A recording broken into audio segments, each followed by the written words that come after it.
నమస్తే ఖాద్రీ న్యూస్ కి స్వాగతం. ఓకే, ధన్యవాదాలు. మరి అదేవిధంగా మేడం అనుకున్నట్లు అన్ని విషయాల్లోనూ ఆల్రెడీగా మా టీచర్స్ అవేర్నెస్ ఉన్నారు. మీరు చెప్పే విషయాలు కూడా మరింతగా అవేర్నెస్ ఉంటామని చెప్పేసి తెలియజేస్తూ ఇప్పుడు పిల్లలతో ఒక చిన్న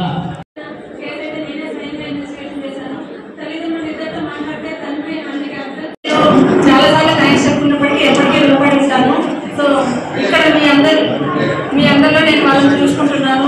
ఈరోజు నాకు ఇంత మంచి అవకాశం కల్పించినందుకు ఇటువంటి టీచర్స్ని నేను ఫెలిసిటేట్ చేయడానికి ఈ ఫెలిసిటేషన్ ప్రోగ్రాంలో నేను భాగస్వామ్యం పొందడానికి చాలా అదృష్టంగా భావిస్తున్నాను. తర్వాత మన అందరికీ తెలుసు, మాతృదేవో భవ, పితృదేవో భవ, ఆచార్య దేవో భవ అంటారు. అలాంటి అమ్మలే ఆచార్యులుగా దొరకడం మనందరి అదృష్టం. అటువంటి టీచర్స్ యొక్క సేవల్ని గుర్తించి వాళ్ళకి ఇంకా ప్రోత్సహించేలాగా యూటీఎస్ చేస్తున్న ఈ యొక్క ప్రోగ్రామ్ చాలా అభినందనీయం. ఇటువంటి ప్రోగ్రామ్స్ ముందు ఇంకా చాలా జరగాలని కోరుకుంటున్నాను. తర్వాత ఇంకా ప్రత్యేకించి సావిత్రిబాయి పూలే గురించి నేను మీకు చెప్పాల్సిన అవసరం లేదు, మీ ద్వారా మీకు తెలుసుకుంటున్నాం. మన డిఓ గారు చాలా చక్కగా చెప్పారు. And as a police officer నేను ఇంతమంది టీచర్స్, ఇంతమంది రెస్పాన్సిబుల్ సిటిజన్స్ ఇక్కడ ఉన్నాను కాబట్టి మా సైడ్ నుండి కొన్ని అంటే ఇండివిజువల్గా మేము మిమ్మల్ని చాలాసార్లు కలిసి ఉండొచ్చు, విడివిడిగా ఒక్కొక్కరిని ఇండివిజువల్గా కలిసి ఉండొచ్చు. బట్ ఆల్ టుగెదర్ ఇంతమంది ఇక్కడ కలవడం అయితే ఫస్ట్ టైం. సో మా నోటీస్కి వస్తున్న కొన్ని ఇదొక అవకాశంగా తీసుకొని సో సొసైటీని ఫ్యామిలీ ఎంత ఇన్ఫ్లుయెన్స్ చేస్తుందో అంతకన్నా గొప్పగా టీచర్స్ ఇన్ఫ్లుయెన్స్ చేస్తారు. సో ఇంట్లో పిల్లలు ఇప్పుడున్న సిచ్యువేషన్స్ లో, ఇప్పుడున్న ప్రజెంట్ సినారియోలో పిల్లలు చాలా తక్కువ టైం మాత్రమే ఇంట్లో పేరెంట్స్ తో స్పెండ్ చేస్తారు. మోరోవర్ పేరెంట్స్ కూడా వాళ్ళ ఫినాన్షియల్ స్టేటస్ ఇంప్రూవ్ చేసుకోవాలని లేకుంటే వేరే అదర్ వాళ్ళకున్న నావిగేషన్స్ తో మాక్సిమం టైం ఎంప్లాయ్మెంట్ పైనే వాళ్ళు కాన్సన్ట్రేట్ చేస్తున్నారు తప్ప పిల్లలు పెద్దగా పట్టించుకోవట్లేదు. సో పిల్లల బాధ్యత తల్లిదండ్రుల కన్నా ఇప్పుడు ఎక్కువ టీచర్స్ పైనే ఆధారపడి ఉంది. సో ఈ మధ్య కాలంలో నేను దగ్గరికి వచ్చి 5-6 months అవుతుంది. ఈ 5-6 months లో ర్యాండమ్ గా అక్కడక్కడ స్కూల్స్ లో చాలా ఇష్యూస్ నేను మా నోటీస్కి అయితే వస్తున్నాయి. మీకు తెలియట్లయితే కాదు, ఖచ్చితంగా మీ నోటీస్ లో ఉన్నదే. సో మేము కోరుకుంటున్నది ఏంటంటే పిల్లల్ని సొంత పిల్లల్లాగా ఆల్రెడీ ట్రీట్ చేస్తున్నారు కాబట్టి ఆ పిల్లలు మీ దగ్గర ఉంటున్నారు. అండ్ ఈ మూమెంట్ లో నేను ఇంకొకటి చెప్పాల్సింది ఏంటంటే నేను ఏ గ్యాదరింగ్కి వెళ్ళినా మోస్ట్లీ పిల్లల్ని అడ్రస్ చేయడానికి వెళ్ళినప్పుడు ప్రతి పిల్లలకి నేను చెప్పే ఒక మెయిన్ సెంటెన్స్ అయితే ఉంటుంది. ఇప్పుడు నేను ఆ సెంటెన్స్ చెప్పడానికి కూడా చాలా గర్వపడుతున్నాను. సో గవర్నమెంట్ స్కూల్లో చదువుతున్న పిల్లలకి ప్రత్యేకించి నేను ప్రతిసారి చెప్పేది ఏంటంటే ప్రైవేట్ స్కూల్లో చదవలేదు, లేకుంటే ప్రైవేట్ స్కూల్లో పెట్టలేకపోయామని ఫీల్ అవుతున్న పేరెంట్స్కి కూడా నేను చెప్పేది ఏంటంటే జనరల్గా ప్రైవేట్ స్కూల్స్ లో ఎవరుంటారు, ఏ డిగ్రీ చేసి చాలా జనరల్ గా చెప్తున్నాను, డిగ్రీ చేసి చాలా సంవత్సరాలు కాంపిటేటివ్ ఎగ్జామ్స్ ప్రిపేర్ అయ్యి సక్సెస్ అవ్వని వాళ్ళు ఫైనల్ గా అక్కడ టీచర్స్కి వెళ్తారు. కానీ గవర్నమెంట్ స్కూల్స్ లో టీచర్స్ అనేది ఏంటి, ఎన్నో లక్షల మంది పోటీ పడి బెస్ట్ ఆఫ్ ద బెస్ట్ మాత్రమే పిల్లలకి చదువు చెప్పడానికి మీ రూపంలో పిల్లల దగ్గరికి వస్తున్నారు. సో అది పిల్లలు చాలా గర్వంగా ఫీల్ అవ్వాలి, చాలా హ్యాపీగా ఫీల్ అవ్వాలి అని పిల్లల తల్లిదండ్రులకి కూడా నేను చాలాసార్లు చెప్పాను. మళ్ళీ మీ అందరికీ కూడా నా మనసులోనే ఉన్న ఈ పాజిటివ్ ఫీలింగ్ ని షేర్ చేసుకోవడానికి చాలా హ్యాపీగా ఫీల్ అవుతున్నాను. అండ్ ఈ పోలీస్ పాయింట్ ఆఫ్ వ్యూ చూస్తే మోస్ట్లీ 6th to 10th పిల్లలు చాలా వరకు మిస్సింగ్ కేసెస్ అనేవి మాకు ఎక్కువ రిపోర్ట్ అవుతున్నాయి. ఆడపిల్లలు ప్రత్యేకించి మార్నింగ్ స్కూల్కి వస్తున్నారు, బ్యాగ్స్ అక్కడ పెడుతున్నారు. మెయిన్లీ టౌన్లో ఎప్పుడు మాకు ఏదైనా కంప్లైంట్ వచ్చి ర్యాండమ్గా వెళ్ళి చెక్ చేస్తే ఆడపిల్లల విషయం కాబట్టి ఛాన్స్ తీసుకోలేము, కేసు 1 రోజు 2 రోజులు డిలే చేసి వెతికి తర్వాత కేసు కట్టాలని అని ఛాన్స్ తీసుకోలేము. ఎందుకంటే అక్కడ బయటకు వెళ్ళిన తర్వాత అమ్మాయి పైన ఎటువంటి అటెంప్ట్ జరుగుతుందో ఏం జరుగుతుందో తెలియదు.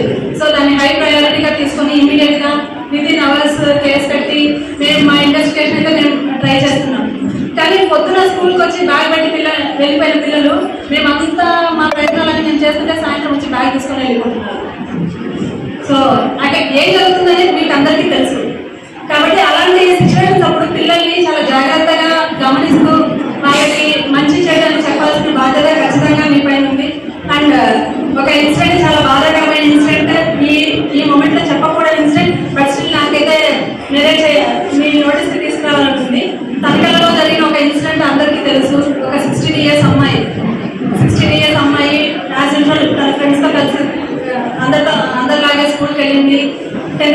కంప్లీట్ చేసింది. తర్వాత ఇంటర్మీడియట్ అదే ఊర్లో ఇంటర్మీడియట్ జాయిన్ చేశారు. ఇంటర్మీడియట్ జాయిన్ అయ్యింది. జాయిన్ అవ్వగానే సమ్ హెల్త్ రీజన్స్ వల్ల అమ్మాయి కాలేజ్ తిరగడం మానేసింది. One fine day stomach pain అనే కంప్లైంట్ హాస్పిటల్ చెప్తే అమ్మాయి డెలివరీ అయ్యింది. స్టమక్ పెయిన్ అని వెళ్తే డాక్టర్ తిట్టి అది నార్మల్ స్టమక్ పెయిన్ కాదు లేబర్ పెయిన్ అని చెప్పి తిట్టి అమ్మాయికి డెలివరీ చేశారు. ఉమెన్ టీచర్స్ డే గ్రీటింగ్స్ అండి. గ్రీటింగ్స్. ఈరోజు ఇంత మంచి గ్యాదరింగ్ లో నన్ను చీఫ్ గెస్ట్ గా నిలబెట్టింది మీలాంటి ఎందరో టీచర్స్. వాళ్ళందరికీ మేము ఎలా కన్సిడర్ చేయాలో మాకు తెలియట్లేదు. ఇది ఫస్ట్ కేసు కాదు, ఇంతకుముందు కూడా సేమ్ కేసు ఒకటి ఇలాగే కన్నీ టౌన్ లో రిపోర్ట్ అయింది. ఆ కేసులో అమ్మాయి తండ్రి అమ్మాయి పైన అటెంప్ట్ చేయడం జరిగింది. అమ్మాయి తర్వాత డెలివరీ అయ్యింది, ఒక బేబీ కూడా పుట్టింది. కానీ అమ్మాయి అలా కావడానికి కారణం ఏదో చాలా మందికి తెలిసే ఉంటుంది. కాబట్టి అలాంటి చిన్న చిన్న ఒకటో రెండో ఇన్సిడెంట్స్ ఎక్కడైనా జరిగితే ఆ మధ్య ఎంటైర్ వ్యవస్థ పైన పడుతుంది. అంతవరకు తీసుకురాకుండా జాగ్రత్త పడాల్సింది తోటి ఉపాధ్యాయులుగా హెడ్ మాస్టర్స్ కి చాలా మందికి కూడా మీకు అంటే మీ దగ్గర పనిచేస్తున్న వాళ్ళు కూడా ఎలా ఉన్నారు, పిల్లలతో ఎలా వెళ్తున్నారు అని గమనించుకోవాల్సిన బాధ్యత కూడా మీ పైన ఉంది. దయచేసి అది కొంచెం సీరియస్ గా తీసుకోండి. అండ్ ఈ పర్టికులర్ ఇన్సిడెంట్ ఈ అమ్మాయి 10th క్లాస్ చదివింది. సో ప్రెగ్నెన్సీ అనేది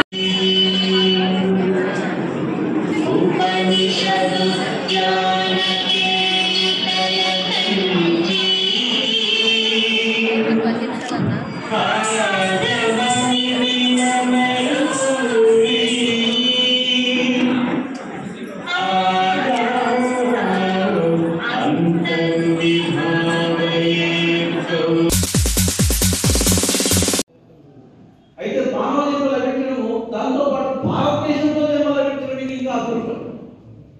భారతదేశంలో జన్మ అందరికీ లభించదు. కేవలం భారతదేశంలో జన్మ లభించింది 140 కోట్ల మందికి. కానీ వాళ్ళందరికంటే కూడా సమాజం కోసం నేను పనిచేయాలంటే ఆలోచన భగవంతుడు మనం కల్పించాడు. ఇంకా మనం అదృష్టం ఉంటుంది. ఎందుకంటే ఇన్ని కోట్ల మందిలో సమాజం కోసం పనిచేయాలంటే ఆలోచన ఉంటుంది.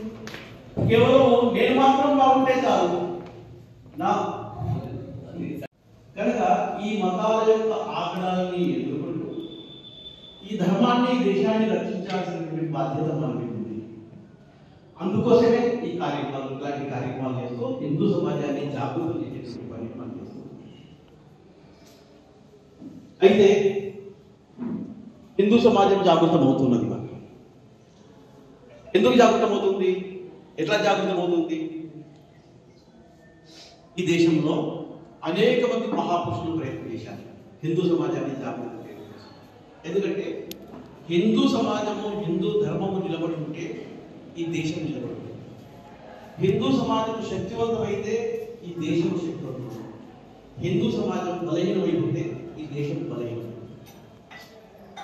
హిందూ సమాజం నశించిపోతే ఈ దేశమే నశించిపోతుంది. ఇప్పుడు చూడండి, పాకిస్తాన్ ఏర్పడినప్పుడు ఒక పెద్ద ఫ్లెక్సీ అనేటువంటిది ఈ రోజు పనికిమాలనే ఫ్లెక్సీస్ మనం చాలా చూస్తున్నాం.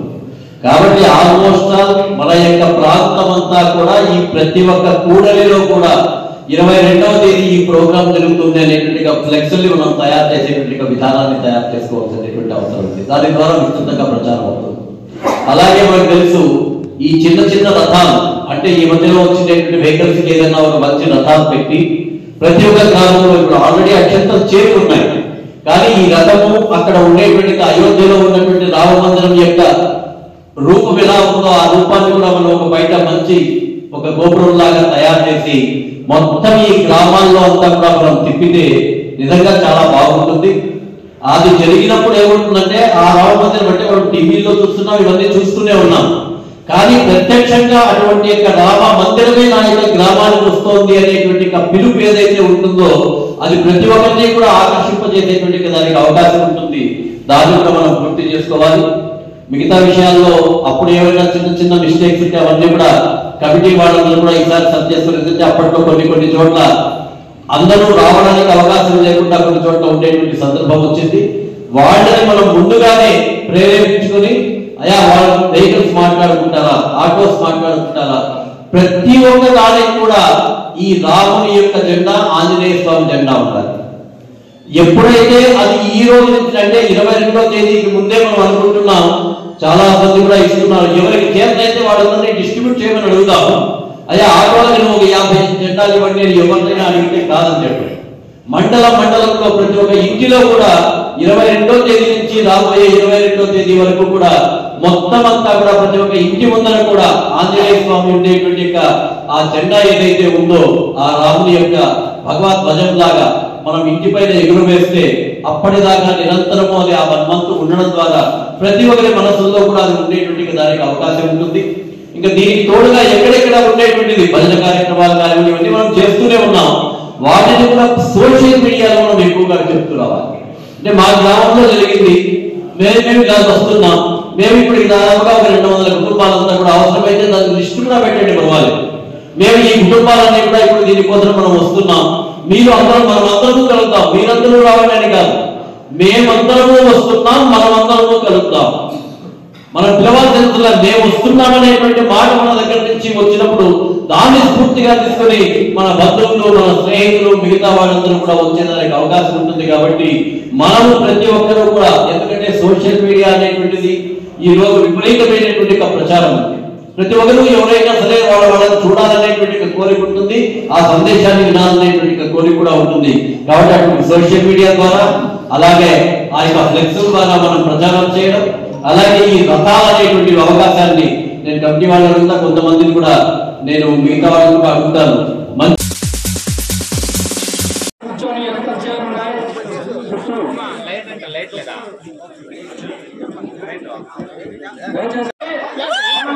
మనకు సేవ చేయాలంటే అన్న నాయకుడు కావాలి. అన్న నాయకుడు అయిన తర్వాత అధికారం ఉంటే ఏమైనా చేయగలరు. అధికారం లేనప్పుడే నాయకుడు గౌరవమైనటువంటి వెంకటరామరెడ్డి గారు వారి బృందం అంతా మన తెలుగుదేశంలో పార్టీలో చేస్తున్నారు. కాబట్టి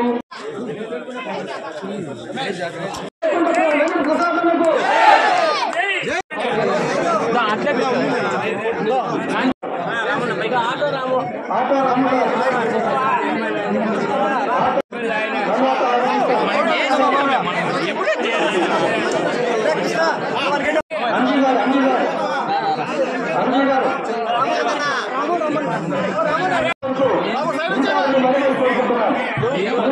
అంటే మనం అత్యధిక మెజార్టీతో మన నాయకుడు కనిముఖ ప్రసాద్ సమక్షంలో మరి గౌరవమైనటువంటి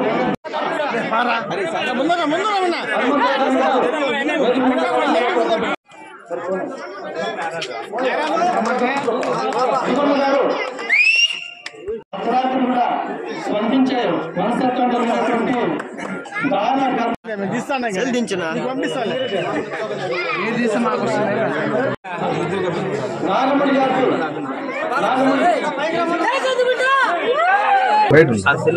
అదేవిధంగా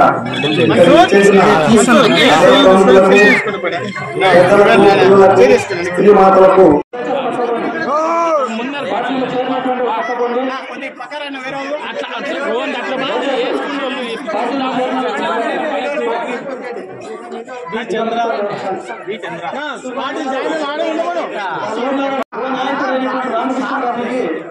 రవి కొడుకు హరీష్ గారు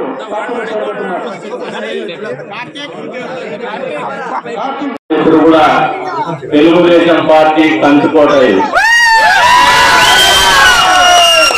ఎప్పుడు ఎన్నికలు జరిగినా కూడా నాగిరెడ్డిపల్లి తెలుగుదేశం పార్టీని ఎప్పుడు కూడా తక్కువ చేయలేదు, ఎప్పుడు కూడా పై స్థాయిలో పెడుతూనే వస్తా ఉంది. ఈ రోజున నేను చూస్తా అంటే 20 సంవత్సరాల క్రితం సరిగా తెలియని రాజకీయం అంటే తెలియని వయసులో మీ దగ్గరికి మొట్టమొదటిసారి వచ్చిన ఈ గ్రామాన్ని. ఆ రోజు నుంచి ఈ రోజు వరకు కూడా ఈ ప్రేమ అభిమానం ఎప్పుడు కూడా తగ్గలేదు, నా మీద కానీ తెలుగుదేశం పార్టీ మీద కానీ అని చెప్పి ఇది వాస్తవం అని చెప్పేసి మీ అందరికి కూడా తెలియజేస్తా ఉండా. ఇంత పెద్ద ఎత్తున ప్రేమాభిమానాలు చూపించే మీ అందరికీ కూడా మనస్ఫూర్తిగా రుణపడి ఉన్నామని చెప్పేసి కూడా ఈ సందర్భంగా తెలియజేస్తున్నాను. అంతేకాదు ఈ రోజున పెద్దలు వెంకటరామరెడ్డి గారు, అతనితో పాటు పలుమంది యువకులు, ఇతరత్ర నాయకులు వీళ్ళందరూ కూడా తెలుగుదేశం పార్టీని బలపరచాలా, చంద్రబాబు నాయుడు గారిని ముఖ్యమంత్రి చేసుకోవాలా, స్థానికంగా కూడా తెలుగుదేశం పార్టీని గెలిపించుకోవాలనే ఆలోచనతో ముందుకొచ్చినందుకు వారికి మనస్ఫూర్తిగా ధన్యవాదాలు తెలుపుతాను, శుభాకాంక్షలు కూడా తెలుపుతాను తెలుగుదేశం పార్టీలో చెప్తున్నటువంటి సందర్భంగా. ఎందుకు చెప్తున్నానంటే ఒక మంచి ఆలోచన. రాష్ట్రం గడిచిన 400 సంవత్సరాల కాలం చూస్తే ఒక ఆశతో ఆ రోజున వీళ్ళందరూ కూడా వైఎస్ఆర్సీపీ పార్టీకి కానీ జగన్మోహన్ రెడ్డి నాయకత్వాన్ని కానీ బలపరిచినటువంటి పరిస్థితి. ఈ రోజున ఆ పార్టీని బలపరిచినటువంటి దాదాపు ప్రజాప్రతినిధితో మొదలు పెడితే సామాన్యమైనటువంటి ఓటర్ వరకు కూడా ఎందుకు ఓటేస్తామా అని ఆలోచించేటువంటి పరిస్థితుల్లో ఈ రోజు కార్యకర్తలు వాళ్ళ ప్రజాప్రతినిధులు ఉన్నారని చెప్పేసి వాస్తవం మీరందరూ కూడా తెలియజేస్తున్నారు.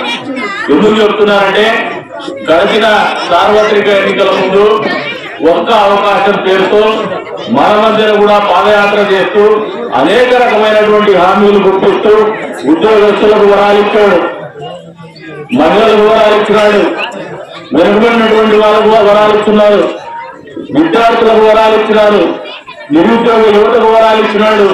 అందరికీ వరాలు ముగ్గురు పెట్టేసి పనిగా ఇస్తానే అందరికి కూడా పిటిగుతులు గుద్దేటువంటి కార్యక్రమం మొదలు పెట్టాడు. ఆయనకు ఒక్క అవకాశం ఇస్తే ఈ రాష్ట్రంలో ఉన్నటువంటి అన్ని వర్గాల వాళ్ళు బాగుపడతారు, అన్ని వర్గాల వాళ్ళ జీవితాల్లో మార్పు వస్తాయనే ఆశతో ఆలోచనతో సమర్థించినటువంటి ప్రతి వర్గం కూడా ఈ రోజున ఎందుకు చేసినామా అని ఆలోచన చేసేటువంటి పరిస్థితులు ఉన్నారనేది వాస్తవం మీ అందరికీ కూడా తెలియజేస్తా ఉన్నాను. మహిళా మంది వచ్చినారు. ఎప్పుడు కూడా ఇక్కడ మీటింగ్ జరిగితే ఈ గుడి దగ్గర పెద్ద ఎత్తున మహిళలు, పిల్లలు, వృద్ధులు వచ్చేది ఈ ఊరి సాంప్రదాయం. ఎప్పుడు కూడా వచ్చిన అంత ప్రేమ ఆప్యాయత ఇక్కడికి వస్తారు. మీరందరూ ఒకసారి ఆలోచన చేసుకోండి. అమ్మఒడి పేరు మీద 13,000 డబ్బులు ఇచ్చినాడు. అప్పట్లో ఆయన భార్య, భర్త, వాళ్ళ అమ్మ అందరూ బల్బం కట్టుకొని తిరిగారు. ఇంట్లో ఎంతమంది పిల్లలు చదువుకుంటా అంటే అంతమంది పిల్లలకు అమ్మఒడి ఇస్తామని. ఇస్తానమ్మా అంతమంది పిల్లలకి చెప్పమ్మా, ఎంతమందికి ఇస్తాను? ఒక్కరికే ఇస్తా ఉన్నారు. పోనీ అమ్మఒడి ఇచ్చేసి మిగతా ఇతరత్ర కార్యక్రమాల్లో ఏదైనా అది కూడా ఇస్తారంటే సైకిల్ మోటార్ ఉంటే ఈయనంటాడు, ఫ్రిడ్జ్ ఉంటే ఈయనంటాడు, కరెంట్ రేటు పెంచుతాడు, కరెంట్ బిల్లు పెరిగితే ఈయనంటాడు. మరి ఇన్ని రకాలుగా కండిషన్స్ పెట్టి ప్రజలు మోసం చేసి ఆలోచనతో ముందుకు వచ్చినటువంటి ముఖ్యమంత్రికి బుద్ధి చెప్పాలా వద్దా తల్లి? మీరు ఒక్కసారి బుద్ధి చెప్పాలా? పరిణామాలు అంతే పెద్ద ఎత్తున ఇక్కడ చదువుకున్నటువంటి పిల్లలు ఉన్నారు. నిరుద్యోగ యువతకి ప్రతి సంవత్సరం జనవరి 1వ తారీఖున జాబ్ క్యాలెండర్ ఇస్తా అన్నాడు. మీరు కేసులు వేసుకొని కట్ చేసుకొని మీరు విధులు వేసుకొని తిరిగి లేదంటే మీకేమైనా ఉద్యోగాలు ఇచ్చేటువంటి జాబ్ క్యాలెండర్ వచ్చినాయా తమ్ముళ్ళు? ఒకసారి నేను కూడా గట్టిగా సపోర్ట్లు కొట్టి ఆ జగన్మోహన్ రెడ్డికి నేతృత్వం చెప్పమంటాను. పిల్లలు కూడా మా ఇంకా ఉద్యోగస్తులు ఉన్నారు. ఇక్కడ కూడా కొంతమంది ఉద్యోగస్తులు, ప్రభుత్వ ఉద్యోగస్తులు సిపిఎస్ విధానాన్ని అదే ముందు లేనా వారం రోజుల లోపల అయిపోతే బడాయి కొట్టినటువంటి బడాయి కోసమైనటువంటి జగన్మోహన్ రెడ్డి గారు సిపిఎస్ రద్దు చేసినారా? ఉద్యోగ వర్గాలను ఆలోచన చేసుకోమంటాను. పెద్ద ఎత్తున మైనారిటీలు నివసించేటువంటి ప్రాంతం కదిరి ప్రాంతం. మైనారిటీ సోదరిమణులకి చంద్రబాబు నాయుడు గారు బీజేపీతో పోయినాడేమో కానీ మిమ్మల్ని మాత్రం తక్కువ చేయలేదు. బీజేపీ ఆలోచనకు మిమ్మల్ని చూడలేదనేది వాస్తవం మీరు అందరూ అర్థం చేసుకోమంటాను. ఎందుకు చెప్తున్నాను ఈ మాట అంటే దుల్హన్ పథకం కింద పేద ముస్లిం యువకులకి పెళ్లి చేసేటువంటి కార్యక్రమానికి 50,000 చేయూతనిస్తా అంటే ఏంది 50,000 నా ప్రభుత్వం వస్తే ₹1,00,000 ఇస్తా అని చెప్పేసి బడాయి మాట్లాడేటువంటి జగన్మోహన్ రెడ్డి 4 సంవత్సరాల తర్వాత వైఎస్ఆర్ దుల్హన్ పథకం అని పేరు పెట్టాడు కానీ 10వ తరగతి చదువుకోవాలంట. ఇది వాస్తవమా కాదా? మంత్రులు 10వ తరగతి చదివినోడు ప్రారంభం ఉన్నారు. ముఖ్యమంత్రి 10వ తరగతి చదువుకోండి. హోంమంత్రి తెలియదు, మిగతా మంత్రులు ఎడ్యుకేషన్ మినిస్టర్ ఏం చదివినారో తెలియదు. ఇంకా ఇప్పుడు ఉన్నటువంటి విద్యాశాఖ మంత్రి ఎవరు? విద్యాశాఖ మంత్రి ఆయన చదువులో ఒక సమన్వయకర్త పేరు మన పేపర్ చూసిన చదివాడు. ఆయన చదువురాదు. కానీ పేద ముస్లిం యువకులకు మాత్రం పెళ్లి చేయాలంటే 10వ తరగతి చదువుంట. అంటే టోపీకి పంగనామాలు పెట్టి వ్యవహారం పెట్టుకొని మిమ్మల్ని కూడా మోసం చేసినాడు. సోదరులారా అర్థం చేసి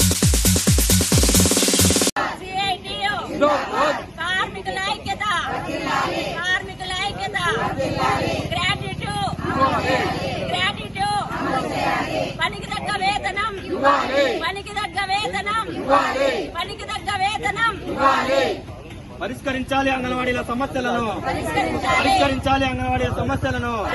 రద్దు చేయాలి జీవో నెంబర్ 2ను, రద్దు చేయాలి జీవో నెంబర్ 2ను. జిందాబాద్ జిందాబాద్ జిందాబాద్ జిందాబాద్. రద్దు చేయాలి జీవో నెంబర్ 2ను, రద్దు చేయాలి జీవో నెంబర్ 2ను, రద్దు చేయాలి జీవో నెంబర్ 2ను. పరిష్కరించాలి అంగన్వాడీల సమస్యలను, పరిష్కరించాలి అంగన్వాడీల సమస్యలను. రద్దు చేయాలి జీవో నెంబర్ 2ను, రద్దు చేయాలి జీవో నెంబర్ 2ను. పరిష్కరించాలి అంగన్వాడీల సమస్యలను, రద్దు చేయాలి జీవో నెంబర్ 2ను, రద్దు చేయాలి జీవో నెంబర్ 2ను, రద్దు చేయాలి జీవో నెంబర్ 2ను. రద్దు చేయాలి అంగన్వాడీలపై ఎస్మాను, రద్దు చేయాలి అంగన్వాడీలపై ఎస్మాను, రద్దు చేయాలి అంగన్వాడీలపై, రద్దు చేయాలి జీవో నెంబర్ 2ను, రద్దు చేయాలి ఎస్మా ప్రయోగాన్ని ఆపాలి, అంగన్వాడీలపై ఎస్మా ప్రయోగాన్ని ఆపాలి, అంగన్వాడీలపై ఎస్మా ప్రయోగాన్ని రద్దు చేయాలి జీవో నెంబర్ 2ను, రద్దు చేయాలి జీవో నెంబర్ 2ను. ఆపాలి ఎస్మాను, ఆపాలి ఐసీడీఎస్ పై ఎస్మాను, ఆపాలి ఐసీడీఎస్ పై ఎస్మాను.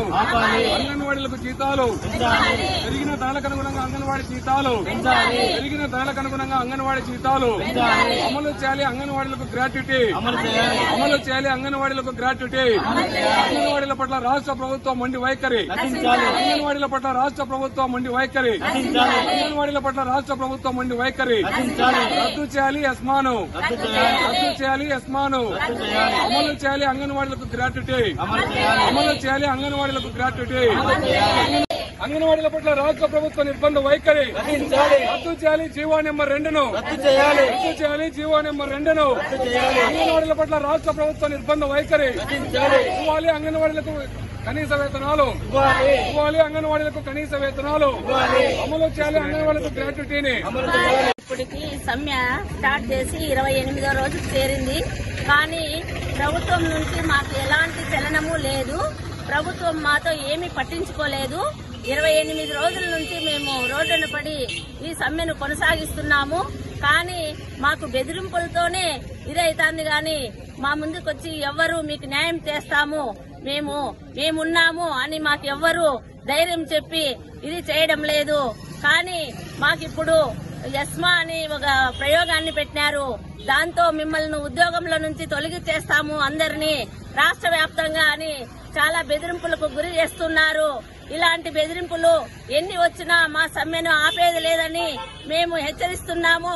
అదేవిధంగా ప్రతిరోజు మేము చేస్తున్నటువంటి సమ్మెను ఎవ్వరూ ఏమీ మాకు స్పందన లేదు. ఎక్కడి నుంచి గాని మాకు మద్దతుగా గాని మాకు ఎవ్వరు వచ్చి ఏమీ చేయడం లేదు. కాబట్టి మేము ప్రభుత్వానికి హెచ్చరిస్తున్నాము. ఖచ్చితంగా మా జీవోను రద్దు చేయాలి. జీవో 2 నెంబర్ ఎస్మాను రద్దు చేయాలని మేము కోరుకుంటున్నాము. రోజులుగా అంగన్వాడీ వర్కర్స్ హెల్పర్స్ యూనియన్ ఆధ్వర్యంలో చేస్తున్నటువంటి నిరవధిక సమ్మెలో భాగంగా ఈరోజు నిన్నటి రోజున ప్రభుత్వం ఎస్మా పేరుతో అంటే జీవో నెంబర్ 2 పేరుతో ఎస్మా చట్టాన్ని తీసుకొచ్చి అయితే అంగన్వాడీలను విధులకు హాజరు కావాలని చెప్పేసి ప్రభుత్వం బెదిరింపు చర్యకు పాల్పడతా ఉంది.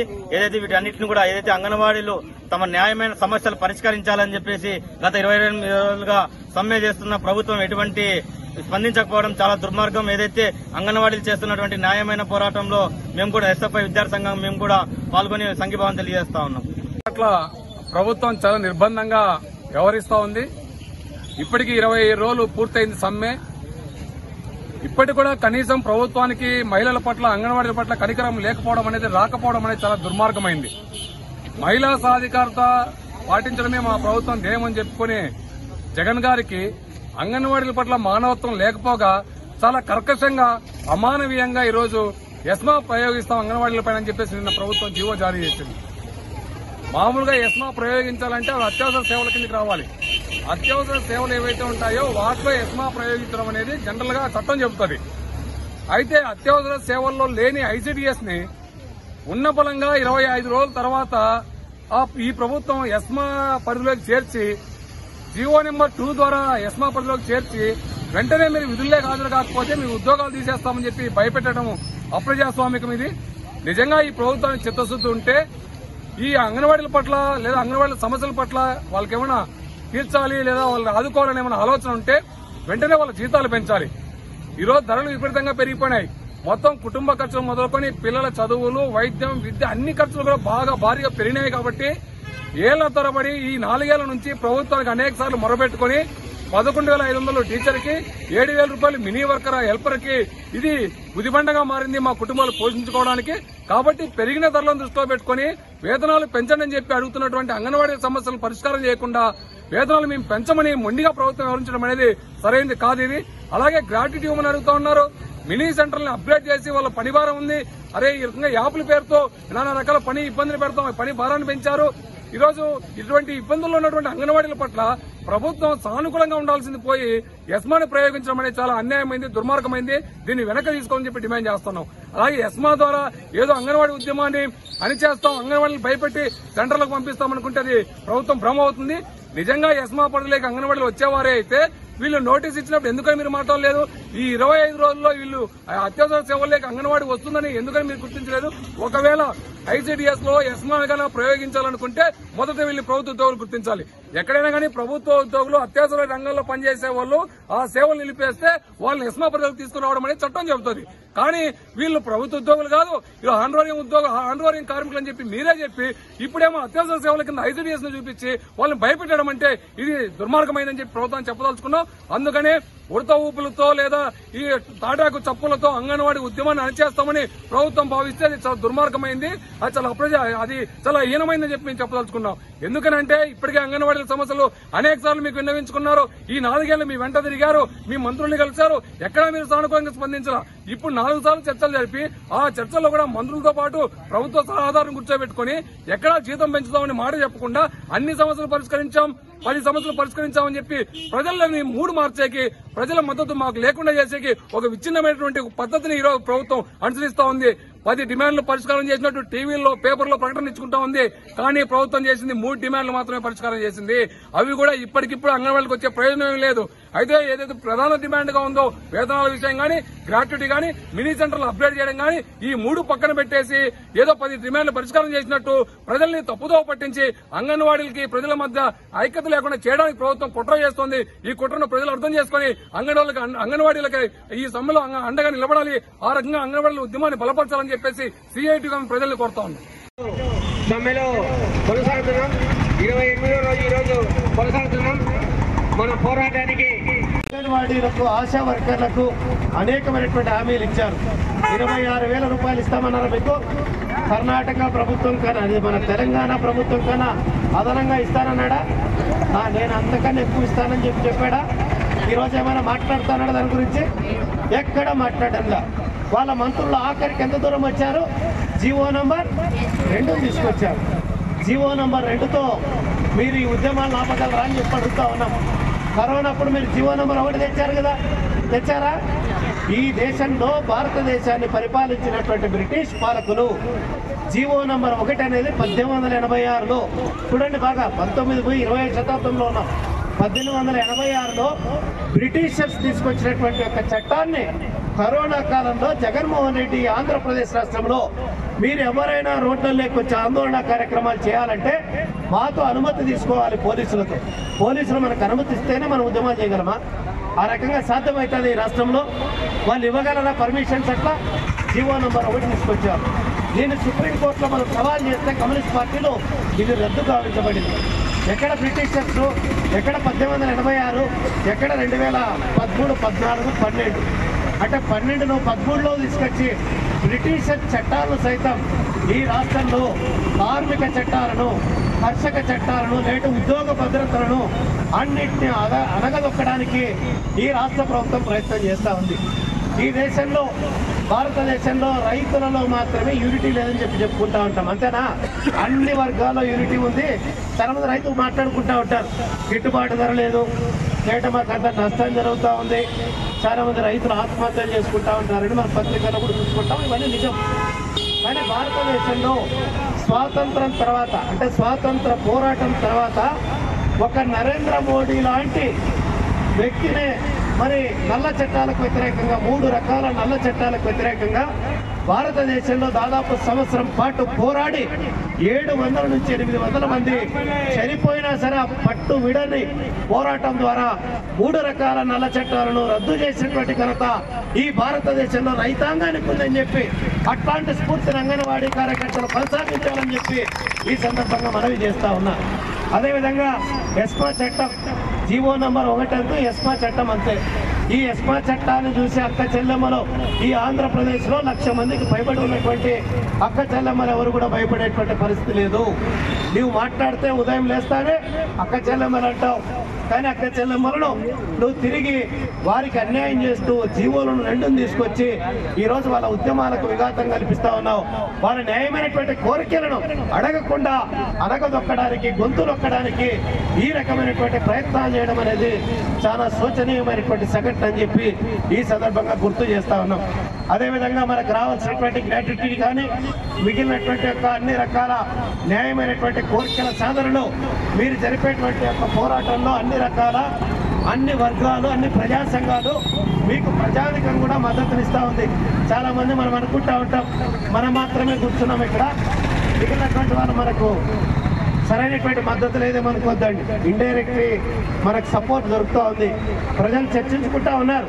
మున్సిపాలిటీలో చెత్త పోయలేదంటే వాళ్ళ గురించి కదిరి మున్సిపాలిటీ అంతా చర్చిస్తూ ఉన్నారు. ఎందుకు వాళ్ళు కూర్చున్నారు, ఎందుకు బస్సులు నూకడం లేదని.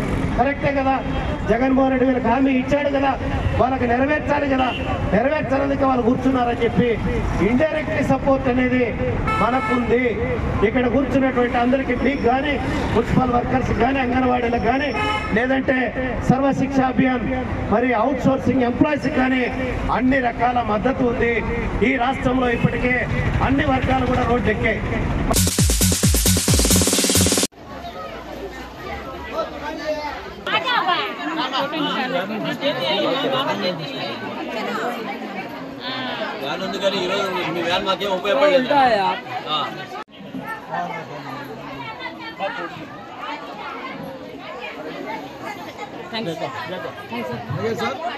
ఓకే సార్ ఇస్తాం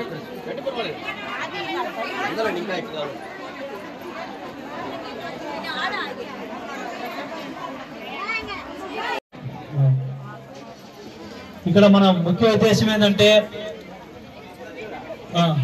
అదే కేంద్ర ప్రభుత్వము మన ప్రధానమంత్రి గారు పేదలను ఉద్దేశించి 17 పథకాలను ఇక్కడ మొత్తం దేశమంతా కూడా ఇంప్లిమెంటేషన్ చేయడం జరుగుతూ ఉంది. ప్రధానమంత్రి జీవన జ్యోతి, ప్రధానమంత్రి సురక్ష యోజన, ఇవి మీ కేంద్ర గవర్నమెంట్ ఏదైతే ఉందో ఏమైతే ఇంప్లిమెంటేషన్ చేస్తుందో దాని గురించి 2 నిమిషాలు మాట్లాడాల్సిందిగా రిక్వెస్ట్ చేస్తా ఉన్నా. ఓకే, ఇప్పుడు మన సభను ఉద్దేశించి మన పార్థసారథి అన్న గారిని మాట్లాడవలసిందిగా రిక్వెస్ట్ చేస్తాం.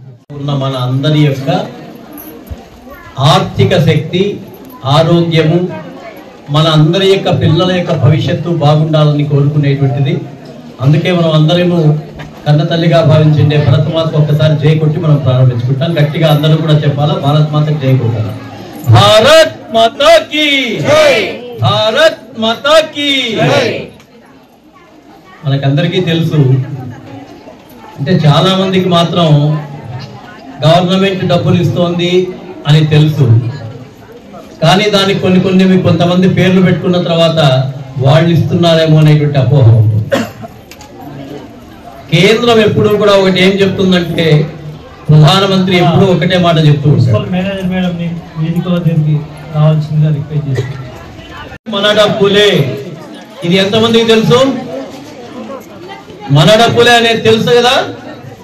కాబట్టి మన డబ్బులే అయినప్పుడు మన కోసం పెట్టిండే స్కీమ్ ని ప్రభుత్వ అధికారులతో మాట్లాడి ఖచ్చితంగా తీసుకోవాల్సిందే బాధ్యత కూడా మన మీద ఉంటుంది. మన డబ్బులైనా కూడా బ్యాంకులో ఉంటే ఏం చేయాలి? మనం బ్యాంకు దగ్గరికి పోతేనే కదా వచ్చేది. ఈ మధ్య డిజిటల్ పేమెంట్ వచ్చిన తర్వాత బ్యాంకులో లేకపోయినా నీ ఫోన్ లో పెట్టేసేసుకుంటున్నారు మహానుభావులు చేసిండే పనికి. కానీ బ్యాంకులో డబ్బు కట్టాలంటే నువ్వు పోవాల్సిందే కదా అక్కడికి.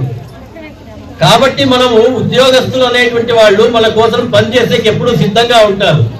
ఎవరో కొంతమంది లంచాలకు ఆశపడేటువంటి వాళ్ళు ఉంటారు, కానీ దాదాపు 75-80% ఉద్యోగస్తులందరూ కూడా మనము వెళితే ప్రభుత్వం ఇచ్చేటువంటి పథకాలు మనకు అందజేయాలనేటువంటి ఆలోచనలోనే ఉంటారు.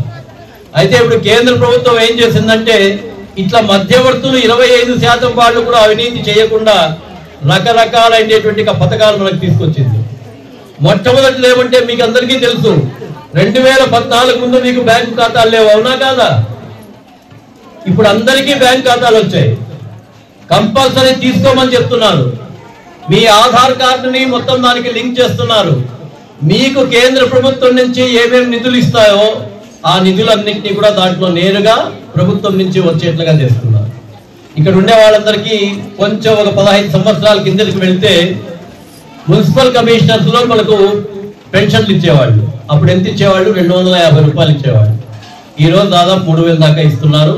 ఈ 3000లో కేంద్ర ప్రభుత్వం 75% ఇస్తుంది, రాష్ట్ర ప్రభుత్వం 25% ఇస్తుంది. మరలా కూడా చెప్తున్నా, కేంద్ర ప్రభుత్వం ఇచ్చినా రాష్ట్ర ప్రభుత్వం ఇచ్చినా మన డబ్బులే మనకి ఇస్తున్నారు. ఇది ఫస్ట్ మనం ఎప్పుడు గుర్తు పెట్టుకోవాలి. ఇది మనకు హక్కుదారులము. పేద ప్రజలు అనేటువంటి వాళ్ళు, మధ్యతరగతి ప్రజల వల్ల మన హక్కుని ఖచ్చితంగా మనం తీసుకోవాలా. రమేష్ రండి, బీజేపీ పట్టణాధ్యక్షుడు రమేష్ పట్టణాధ్యక్షులు రమేష్ గారిని వేదికను అలంకరించాలని రిక్వెస్ట్ చేస్తాం. అయితే వచ్చిందేటువంటి డబ్బుల్ని సక్రమంగా ఖర్చు పెట్టేటువంటి విధంగా మనం చూసుకోవాల్సిన బాధ్యత మన మీద. 250 రూపాయలు ఆ రోజు పెన్షన్ చేతకుండా నేను చూసే అప్పుడు ముసలి వాళ్ళందరూ కూడా మున్సిపల్ ఆఫీస్ ముందర మొత్తం అందరూ కలిసి కూర్చునేటువంటి వాళ్ళు, అవునా కాదా? ఆ రోజు పొరపాటున ఆఫీసులు వస్తే ఇచ్చేవాళ్ళు, లేకపోతే మరుసటి రోజు అనేవాళ్ళు. రోజంతా అక్కడ ఉండేటువంటిది. ఇంకా దాంట్లో కొంతమంది చెప్పాను కదా, మంచి ఆఫీసర్లు చెడ్డ ఆఫీసర్లు అని. వాడు ఎవరైనా ఉంటే నాకు 50 రూపాయలు లంచం ఇస్తే తప్ప నీకు టోకెన్ ఇవ్వను అనేటువంటి వాడు, అవునా కాదా? ఈ రోజు ఈ బ్యాంకు ఖాతాలు తెచ్చిండేది ఎందుకంటే పేద ప్రజల ఎవడు ఎమ్మెల్యే దగ్గరికి పోవాల్సిన పనిలే, ఎండిఓ దగ్గరికి పోవాల్సిన పనిలే, దళారీల దగ్గరికి పోవాల్సిన పనిలే, రాజకీయ నాయకుల దగ్గరికి కూడా వెళ్లాల్సిన పనిలే. నీవు ఈ దేశ ప్రజా అని తెలిసిన తర్వాత, నీవు బ్రతుకు ఇబ్బందిగా ఉంది అని తెలిసిన తర్వాత, నీకు సక్రమంగా నీవు అభివృద్ధి చెందేంత వరకు బాధ్యత చేయాల్సిందేటువంటి పని మనం ఓట్లు వేసిండేటువంటి ప్రజానాయకులు. ఇది మొట్టమొదటిగా మనం గుర్తించాల్సిందేటువంటి అవసరం ఉంది. అందుకే ఈ రోజు మనం చూస్తే దాదాపుగా కరోనా వచ్చినప్పుడు ప్రపంచమంతా అట్టుడికిపోయి కొన్ని దేశాల్లో లక్షల మంది చనిపోయారు. అమెరికా లాంటి పెద్ద దేశంలో కూడా ఆరోగ్యం సరిగా లేక లక్షల మంది చనిపోవడం జరిగింది. కానీ మన దేశంలో ఉన్నంతలో చాలా తక్కువ మరణాలు వచ్చాయి. 140 కోట్ల మంది జనాభా ఉన్నా కూడా అందరికీ 2 సార్లు ఉచితంగా. అమెరికాలో ఎంత చేశారో వ్యాక్సిన్ అమెరికాలో ఫ్రీ ఇవ్వలే. ఒక్కొక్క వ్యాక్సిన్ మన ఇండియన్ కరెన్సీ ప్రకారం 24,000 రూపాయలు ఒక్కో వ్యాక్సిన్ అక్కడ చేసుకున్నారు. మామూలు వాడైనా ఎవడైనా సరే. అంటే 48,000 అట్లా ఇస్తే అమెరికా జనాభా 30 కోట్లు అయితే మన దేశ జనాభా 140 కోట్లైనా కూడా అందరికీ కూడా ఉచితంగా వ్యాక్సిన్ ఇచ్చారు. ఇది ప్రభుత్వం యొక్క బాధ్యత. ఆ బాధ్యతని సక్రమంగా నిర్వహించేటువంటి వాళ్ళకి మనమందరము కూడా ఎప్పుడు మద్దతుగా ఉండాలి. మనకి ఇంకా తెలుసు ఉచిత రేషన్ ఇస్తున్నారు. మనకందరికీ కూడా తెలుసు కరోనా వచ్చినప్పుడు మనం ఇండ్లలో ఉన్నా కూడా ఇట్లాంటి ఆఫీసర్లందరూ కష్టపడి ఎక్కడెక్కడి నుంచినో బియ్యం తీసుకొని వచ్చి మన ఇంటి దగ్గరికి కూడా చేర్చారు ఉచితంగా. ఈ రోజు ఇంకా 5 సంవత్సరాల పాటు కూడా ఉచితంగా మనకి ఇస్తున్నారు. అలాగే ఈ రోజు ఇక్కడ ఆఫీసర్స్ దురదృష్టవశాత్తు వర్షము ఈ కారణంగా రాలేదు, కానీ సుకన్య సమృద్ధి యోజన కానీ ఆరోగ్య సురక్ష కానీ ఇంతకు ముందు మనకు తెలిస్తే ఈ రోజు కూడా ఆరోగ్యశ్రీ ఉంది. కానీ ఆరోగ్యశ్రీ ఆంధ్రప్రదేశ్ లో మాత్రమే పనిచేస్తుంది. పొరపాటున నువ్వు ఎక్కడైనా పక్కన పంజాబ్ రాష్ట్రానికి పోయినావు, కేరళ రాష్ట్రానికి పోయినారు. మన వాళ్ళు కూడా చాలా మంది కేరళ రాష్ట్రానికి పోతారు. అక్కడ ఏమైనా సరే అతనికి అయిందనుకోండి, అక్కడ హాస్పిటల్ లేకపోతే హాస్పిటల్ అయ్యే ఖర్చు మొత్తం నువ్వు పెట్టుకోవాల్సింది. ఆరోగ్యశ్రీ పనిచేయదు. అందుకనే నరేంద్ర మోడీ గారు కేంద్ర ప్రభుత్వం ఏం చేసిందంటే ఆరోగ్య సురక్ష అని పెట్టి, ఆరోగ్య సురక్ష జన సురక్ష అనేటువంటి పేరుతో ఒక కార్డు ఇస్తుంది. ఆ కార్డు నీ దగ్గర ఎక్కడైనా ఉంటే దేశంలో ఎక్కడికి పోయినా కూడా 5 లక్షల రూపాయల వరకు ప్రమాదం జరిగినా, నీకు ఏదైనా ఆరోగ్యం ఇబ్బంది వచ్చినా, నీకు కానీ నీ కుటుంబం పిల్లలకు కానీ మీ ఇంట్లో ఉండేటువంటి బంధువులకు కానీ ఎవరికైనా సరే 5 లక్షల రూపాయలు ఉచిత వైద్యం ఇచ్చేటువంటి చేసిండేటువంటి మహాప్రభుత్వం కేంద్ర ప్రభుత్వం అనేటువంటి విషయాన్ని మనం అందరూ గుర్తుంచుకోవాలి. గుర్తుంచుకోవడమే కాకుండా ఆరోగ్య సురక్ష కార్డు తీసుకోవాలి. నాకు తెలిసి ఇక్కడ సగం మంది కూడా కార్డులు తీసుకోవడం వచ్చాయమ్మా. ఆరోగ్య సురక్ష కార్డు 5 లక్షలది ఎంతమందికి వచ్చిందమ్మా? ఆయుష్మాన్ భారత్ ఎంతమందికి వచ్చింది? ఆయుష్మాన్ భారత్ కార్డు, దాని పేరు ఆరోగ్య సురక్ష. అయితే అదే చెప్తున్నా, మనం మన ఇంటి దగ్గరే కూర్చొని అన్ని రావాలనుకుంటే రావు. ప్రభుత్వం ఇచ్చిండే పథకాన్ని మనం తీసుకోవాలి. ఈ రోజు ఇది చెప్పిండేటువంటిది కూడా, ఇక్కడికి అధికారులు పిలిపించిండేది కూడా, అమ్మా ఈ పథకాలు ఉన్నాయి, ఈ పథకాల్లో ఏవేవి దానికి మీరు అర్హులైతారో మీరు అర్హత ప్రకారం మీరు తీసుకోండి, మీరు తీసుకోకుండా అంటే మీదే పొరపాటు అవుతుంది అని చెప్పడానికే కేంద్ర ప్రభుత్వం ఈ రోజు ఆ వ్యాన్ కూడా వచ్చింది. ఆ వ్యాన్ లో కూడా ఉంటే మొత్తం అన్ని కూడా తెలిసేటివి. కాబట్టి ఇంకా నేను మిగతా విషయాలు పెద్దగా చెప్పదలుచుకోలే. దేశంలో ఈ రోజు అభివృద్ధి చెందుతోంది.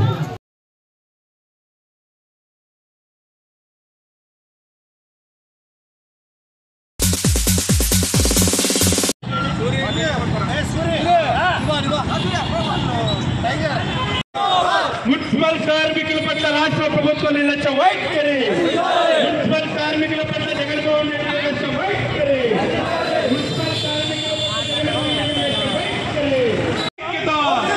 మున్సిపల్ అవుట్సోర్సింగ్ కార్మికుల ఐక్యత, రాష్ట్ర ప్రభుత్వం మొండి నిర్లక్ష్య వైఖరి, రాష్ట్ర ప్రభుత్వం మొండి నిర్లక్ష్య వైఖరి.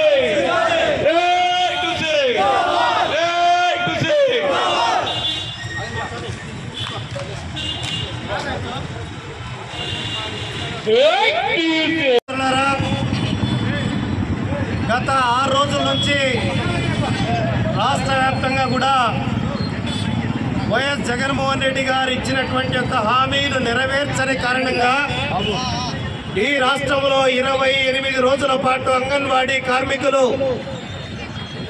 6-7 రోజుల నుంచి రాష్ట్రంలో ఉన్నటువంటి మున్సిపాలిటీలు కార్పొరేషన్ల యొక్క కార్మికులు అందరూ కూడా రోడ్లు ఎక్కారు. అంతేకాదు సమగ్ర శిక్షణ కేంద్రం సర్వశిక్ష అభియాన్ కార్మికులు అవుట్సోర్సింగ్ కార్మికులంతా కూడా రాష్ట్ర వ్యాప్తంగా అన్ని కలెక్టరేట్ల ముందు టెంట్ వేసి రోడ్లలో కూర్చుంటా ఉన్నారు.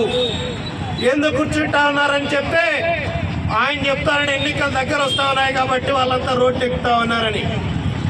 గత ప్రభుత్వ హయాంలో ఈ రకమైనటువంటి రోడ్లు ఎక్కి మా న్యాయమైనటువంటి డిమాండ్లు పరిష్కరించాలని చెప్పి మనం రోడ్ల పైన ఎక్కి మరి అడుగుతా ఉంటే ప్రతిపక్ష నాయకుడిగా ఉన్నటువంటి వైఎస్ జగన్మోహన్ రెడ్డి గారు అంగన్వాడీ కార్యకర్తల దగ్గరికి, మున్సిపాలిటీ కార్యకర్తల దగ్గరికి, అదేవిధంగా సర్వశిక్ష అభియాన్ కార్యకర్తల దగ్గరికి, అవుట్సోర్సింగ్ కార్మికులందరి దగ్గరికి కూడా ఆయన పోయి ఆటో వాళ్ళ దగ్గరికి పోయి అన్ని చోట్ల కూడా అడగకనే అడిగినట్లు హామీలు ఇచ్చాడు. ఎవరైనా అడగలే. అప్పుడు ఆయన ముఖ్యమంత్రి కాదు, అప్పుడు ముఖ్యమంత్రి కాకుండానే ఈ శిబిరాలు లేకొచ్చి ఆయన హామీలు ఇచ్చాడు. నేను అధికారం లేకొస్తే చంద్రబాబు నాయుడు యొక్క న్యాయమైన కోరికలు సాధించడంలో ఆయన పరిష్కరించడంలో విఫలమయ్యాడు. నాకు ఓట్లేయండి, నేను అధికారం లేకొస్తే మీ న్యాయమైన సమస్యలు, మీ ఉద్యోగాలు రెగ్యులరైజ్ చేస్తాను, న్యాయమైనటువంటి యొక్క జీతభత్యాలు 26,000 రూపాయలు ఇస్తాను, గ్రాట్యుటీ ఇస్తాను, అదేవిధంగా ఉన్నటువంటి క్యాబ్ డ్రైవర్లను పర్మనెంట్ చేస్తాను, వాళ్ళందరికీ కూడా జీతభత్యాలు పెంచుతాను, మరి టెక్నికల్ గా ఉన్నటువంటి ఇంజనీరింగ్ సెక్షన్ కానీ వాళ్ళకు కూడా జీతభత్యాలు పెంచుతారని చెప్పి చెప్పాడు. చెప్పాడా లేదా? ఒక్కసారి గట్టిగా చాలా చెప్పాడా లేదా? చెప్పాడా? చెప్పిన తర్వాత ఇప్పుడు అధికారం లేకొచ్చి 4.5 సంవత్సరాల కాలం అయిపోయింది. రేపో మాపో ఎన్నికలు రాబోతా ఉన్నాయి. ఒక నెలలో ఫిబ్రవరి మాసంలో ఎన్నికల యొక్క నోటిఫికేషన్ కూడా రాబోతా ఉంది. ఇప్పటికే దేశవ్యాప్తంగా రాష్ట్ర మరి సార్వత్రిక ఎన్నికల యొక్క మూడంతా కూడా వస్తా ఉంది. కానీ ఈ రాష్ట్ర ప్రభుత్వం మరి న్యాయమైనటువంటి డిమాండ్ల పరిష్కారంలో ఏ మాత్రం కూడా కృషి చేయడం లేదు, ముందుకు రావడం లేదు. రాకపోగా అంగన్వాడీ కార్యకర్తలకు జీవో నంబర్ 2 తీసుకొచ్చాడు. ఈ 2 ఏమప్పంటే ఎస్మా చట్టాన్ని ప్రయోగిస్తా ఉన్నాడు. మొన్ననే కరోనా కాలంలో జీవో నంబర్ 1 తెచ్చాడు. ఈ 1 ఏమప్పంటే ఈ ఒకటి బ్రిటిషర్స్ ఈ దేశానికి స్వాతంత్రం కావాలని చెప్పి భారతదేశంలో పోరాడుతూ ఉంటే 1886లో తీసుకొచ్చినటువంటి యొక్క జీవో, ఆ జీవోని తెచ్చి జీవో నంబర్ 1ను ఈ జగన్మోహన్ రెడ్డి పెట్టాడు. దాన్ని సుప్రీంకోర్టులో ఛాలెంజ్ చేశాం, అది రద్దు అయింది. ఇప్పుడు మళ్ళీ తిరిగి జీవో నంబర్ 2 తీసుకొచ్చాడు. ఈ 2 ఏమంటే ఎస్మా చట్టాన్ని ప్రయోగం చేస్తా ఉన్నాడు. ఈ ఎస్మా చట్టాన్ని ఎవరు కూడా ఖాతరు చేయడం లేదు. ఈ రాష్ట్రంలో ఉన్నటువంటి అవుట్ సోర్సింగ్ అసంఘటిత రంగంలో ఉన్నటువంటి కార్మికులంతా కూడా వ్యతిరేకిస్తా ఉన్నారు. ఇప్పటికే 1,00,000 మంది పైబడినటువంటి అంగన్వాడీలు, 60-70 వేల మంది కలిగినటువంటి మున్సిపాలిటీ కార్పొరేషన్ కార్మికులు, అదేవిధంగా మరో 40-50 వేల మంది కలిగినటువంటి Sarva Shiksha Abhiyan out sourcing workers అంతా కూడా ఈ రాష్ట్రంలో రోడ్డెక్కారు. న్యాయమైనటువంటి డిమాండ్ల సాధనలు ఇప్పటికే చర్చలు జరుగుతా ఉన్నాయని చెప్పి లీకులు ఇస్తా ఉన్నారు టీవీల్లో, పత్రికల్లో. మీరు చర్చిస్తా ఉంటే ఎందుకు పరిష్కారం కావడం లేదు? ఈ రాష్ట్ర ముఖ్యమంత్రికి చిత్తశుద్ధి ఉందా? ఈ రాష్ట్ర మంత్రివర్గమైనటువంటి యొక్క బొత్స సత్యనారాయణ గారికి మరి ఆయనకి చిత్తశుద్ధి ఉందా? మంత్రి సురేష్ గారికి చిత్తశుద్ధి ఉందా? లేదా సజ్జల గారికి ఉందా? సకల శాఖ మంత్రి అయినటువంటి సజ్జల రామకృష్ణారెడ్డి గారికి ఈ యొక్క అవుట్ సోర్సింగ్ కార్మికుల పట్ల చిత్తశుద్ధి ఉందో లేదో నిరూపించుకోవాల్సినటువంటి అవసరం ఆసనమైంది.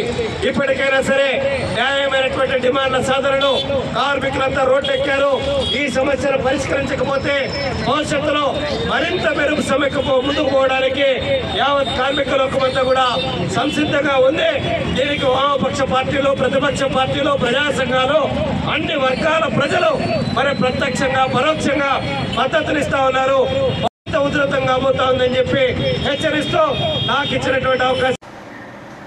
ఇవి ఈరోజు వార్తలు. తిరిగి రేపటి వార్తల్లో కలుసుకుందాం. సెలవు, నమస్కారం.